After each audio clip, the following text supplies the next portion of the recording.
स्वामी आत्मानंद अंग्रेजी माध्यम स्कूलों में 40 की जगह 50 सीटों पर होगा प्रवेश। मुख्यमंत्री भूपेश बघेल ने की घोषणा।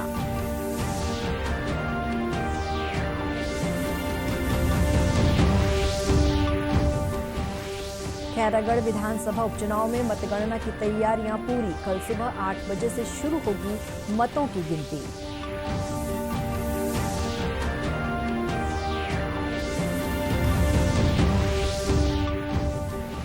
छत्तीसगढ़ में भाजपा का नया एक्शन प्लान, सांसदों और विधायकों को कमजोर बूथ चिन्हित कर काम करने की जिम्मेदारी।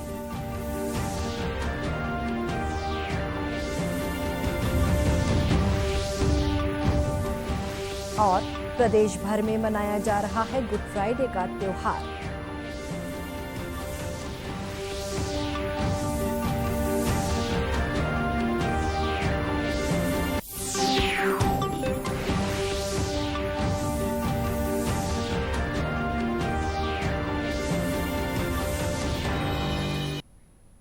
नमस्कार, आप देख रहे हैं दूरदर्शन समाचार। मैं हूं शुभ्रा भट्टाचार्य। अब समाचार विस्तार से।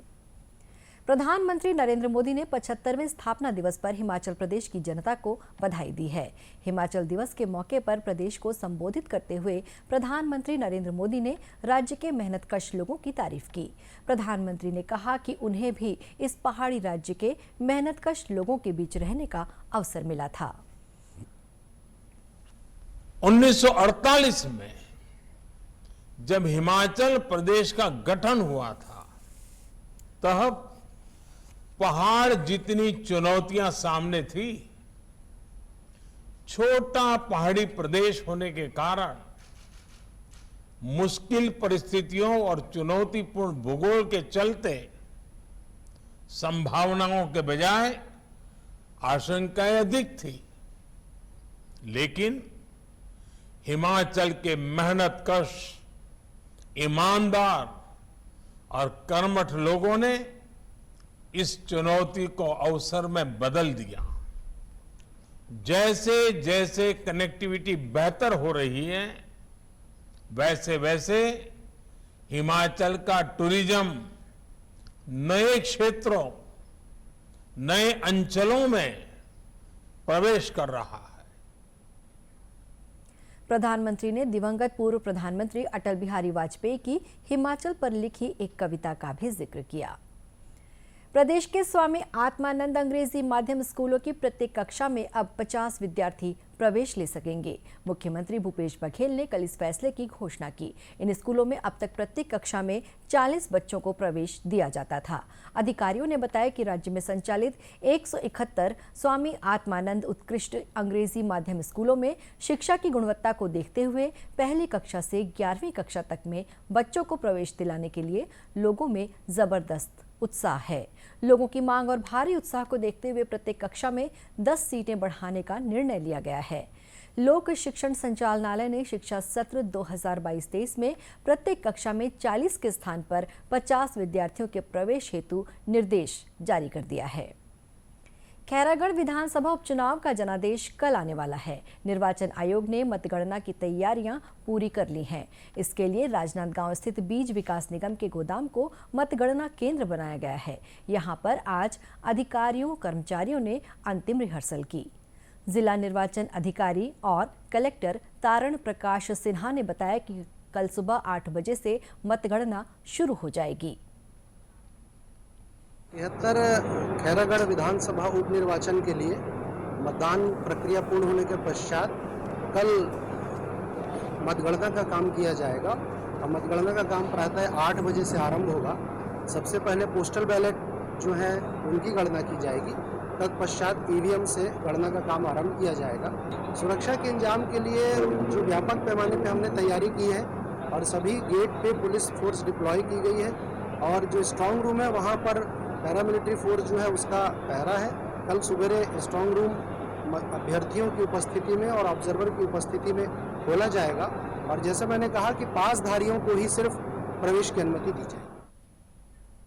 पुलिस विभाग ने सुरक्षा के पुख्ता इंतजाम किए हुए हैं। मतगणना स्थल की सुरक्षा के लिए पुलिस के करीब 200 जवानों को तैनात किया गया है। खैरागढ़ विधानसभा उपचुनाव के लिए 12 अप्रैल को मतदान हुआ था। इस चुनाव में 10 उम्मीदवार मैदान में हैं। छत्तीसगढ़ की सत्ता में वापसी के लिए भाजपा ने नया चुनावी एक्शन प्लान तैयार किया है। इसके तहत सांसदों और विधायकों को अपने क्षेत्र के कमजोर बूथों को चिन्हित करने की जिम्मेदारी दी जाएगी। सांसद अपने अपने क्षेत्रों के 100 सबसे कमजोर बूथ छांटेंगे। इसी तरह विधायक 50 कमजोर बूथों को चिन्हित करेंगे।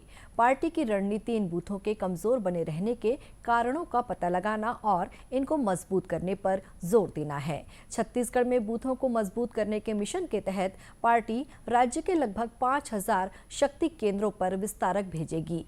इन विस्तारकों की 24 से 27 अप्रैल तक विधानसभा स्तर पर ट्रेनिंग होगी।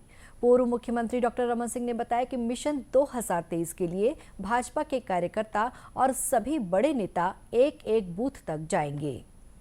काम को आगे कैसे बढ़ाएं संगठनात्मक दृष्टि से कार्य योजना को, और इसमें बूथ स्तर तक हर बूथ में हमारे पूरे प्रदेश के प्रमुख कार्यकर्ताओं की सूची बन रही है।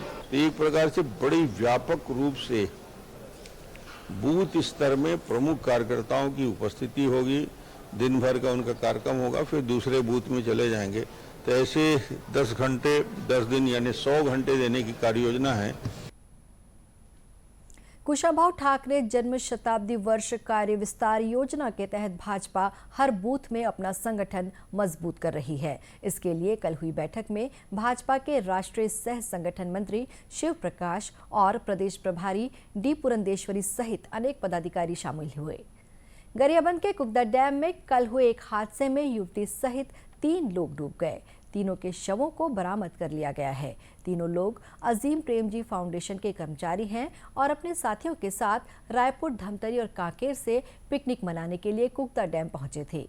घटना की जानकारी देते हुए एडिशनल एसपी चंद्रेश ठाकुर ने बताया कि घटना दोपहर करीब 12 बजे की है। सूचना मिलने के बाद से बचाव दल पहुंच गया था। और नहाने के दौरान हादसा हुआ जिसमें 3 लोग डूब गए और सभी की डेड बॉडी अभी मिल गई है। हाँ, ये नहाने के दौरान ही हादसा हुआ। खोजने में थोड़ा सा समय लगा और सब गाड़ियाँ रिकवर हो गई।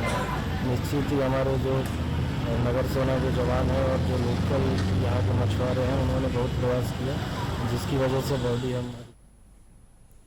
मुख्यमंत्री भूपेश बघेल ने भी इस दुर्घटना पर दुख प्रकट किया है। छत्तीसगढ़ में कल कोरोना का कोई नया मामला सामने नहीं आया है। इस सप्ताह ऐसा दूसरी बार हुआ जब प्रदेश में कोई भी व्यक्ति कोरोना पॉजिटिव नहीं पाया गया। प्रदेश में कोरोना के सक्रिय मरीजों की संख्या भी घटकर केवल 24 रह गई है। 28 में से 18 जिले ऐसे हैं जहां कोरोना का एक भी मरीज नहीं है। स्वास्थ्य विभाग के अधिकारी इसे बेहद अच्छा संकेत बता रहे हैं। इधर पिछले 24 घंटों के दौरान देश भर में 1000 से अधिक नए मामलों की पुष्टि हुई है। वर्तमान में 11,058 रोगियों का इलाज चल रहा है। स्वस्थ होने की दर 98.76% हो गई है। इस बीच कोरोना रोधी टीकाकरण अभियान जारी है। देश भर में अब तक 186 करोड़ 22 लाख से अधिक टीके लगाए जा चुके हैं। स्वास्थ्य मंत्रालय ने बताया है कि कल ही 14,48,000 से अधिक टीके लगाए गए। नक्सली हिंसा से प्रभावित सुकमा के जंगलों से बदलाव की एक बहुत खूबसूरत तस्वीर सामने आई है। यहाँ के मोरपल्ली गांव में स्कूल की नई इमारत बनी है। कल इसका उद्घाटन हुआ तो बच्चों के साथ ग्रामीण भी झूम कर नाचे।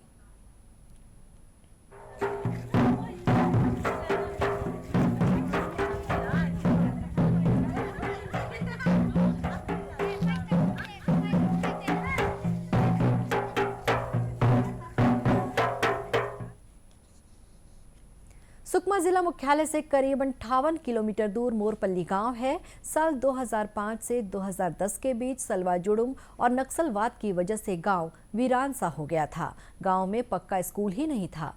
धीरे धीरे हालात सुधरने लगे तो गांव में बच्चों की पढ़ाई के लिए झोपड़ी में स्कूल बनाया गया। इस झोपड़ी में भी पढ़ाई आसान नहीं थी। बरसात में पानी टपकने की वजह से बच्चों की छुट्टी करनी पड़ती थी। पिछले दिनों ग्रामीणों ने सुकमा पहुंचकर कलेक्टर से स्कूल भवन की मांग की। अब स्कूल भवन बनने के बाद बच्चों, ग्रामीणों और शिक्षकों ने मिलकर इसका उद्घाटन किया। कलेक्टर विनीत नंदनवार ने फोन से ग्रामीणों को संबोधित किया। आज गुड फ्राइडे है। मान्यता है कि इस दिन ईसा मसीह को सलीब पर चढ़ाया गया था। प्रधानमंत्री नरेंद्र मोदी ने गुड फ्राइडे पर ईसा मसीह के साहस और बलिदान को याद किया है। एक ट्वीट संदेश में उन्होंने कहा कि प्रभु यीशु के सेवा और भाईचारे के आदर्श मानव जाति के पथ प्रदर्शक बने रहेंगे। छत्तीसगढ़ की राज्यपाल अनुसुईया उइके ने कहा कि आज वो दिन है जब ईसा मसीह ने यातनाएं सहते हुए मानवता के लिए अपने प्राण त्याग दिए थे। प्रभु यीशु मसीह ने कहा है कि मनुष्यों का जन्म इस धरती पर अच्छे कामों के लिए हुआ है, इसलिए हम सभी को अच्छे काम करने चाहिए। प्रदेश भर में मसीही समुदाय के लोग ईसा मसीह के बलिदान दिवस पर प्रार्थना कर रहे हैं। शहरों में रैलियां निकाली गईं और गिरिजाघरों में विशेष प्रार्थना सभाओं का आयोजन किया गया। राजधानी रायपुर में कैथोलिक ईसाई समुदाय के archbishop doctor Victor Henry Thakur की अगुवाई में एक रैली निकली। ये रैली बैरन बाजार स्थित संत जोसेफ महागिरजाघर से पुलिस लाइन, PWD चौक, कबीर चौक और महिला थाना होते हुए वापस गिरजाघर पहुंची। संत जोसेफ महागिरजाघर के अध्यक्ष फादर जोस फिलिप ने बताया कि आज का दिन ईसाई समुदाय प्रभु यीशु के बलिदान को याद करता है। और उसके बाद प्रभु यीशु के उस दुखमयी यात्रा को याद करते हुए 14 स्थानों में क्रूस रास्ता करते हैं। अर्थात यीशु ने जिन जिन रास्तों से होकर गुजरे उन घटनाओं को याद करते हैं और हम लोग यीशु की मृत्यु का स्थल कलवारी पहाड़ वहाँ गिरजाघर को मानकर यहाँ पर समापन करते हैं। आज के दिन दुनिया भर में फैले ईसाई समुदाय के लोग उपवास और प्रार्थना करके ईसा मसीह के दुख भोग का पर्व मनाते हैं। दूरदर्शन केंद्र रायपुर से प्रसारित होने वाले प्रादेशिक समाचार को आप YouTube पर भी देख सकते हैं। हमारे YouTube channel Chhattisgarh DD news पर प्रादेशिक समाचार उपलब्ध रहेगा। YouTube चैनल का लिंक और QR कोड आप स्क्रीन पर देख सकते हैं। अपने एंड्रॉयड फ़ोन से QR कोड स्कैन कर आप छत्तीसगढ़ DD न्यूज़ लिंक पर जा सकते हैं। इसके अलावा छत्तीसगढ़ DD न्यूज़ फेसबुक और ट्विटर पर भी उपलब्ध है। अंत में मुख्य समाचार एक बार फिर से। स्वामी आत्मानंद अंग्रेजी माध्यम स्कूलों में 40 की जगह 50 सीटों पर होगा प्रवेश। मुख्यमंत्री भूपेश बघेल ने की घोषणा।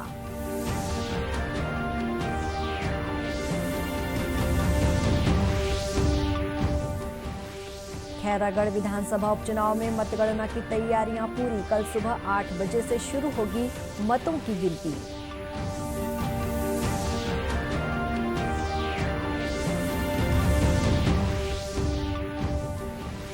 छत्तीसगढ़ में भाजपा का नया एक्शन प्लान। सांसदों और विधायकों को कमजोर बूथ चिन्हित कर काम करने की जिम्मेदारी।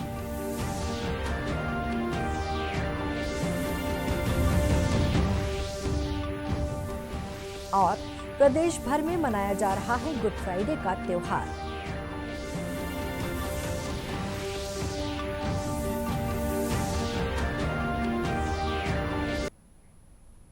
इसी के साथ ये समाचार बुलेटिन समाप्त हुआ। नमस्कार।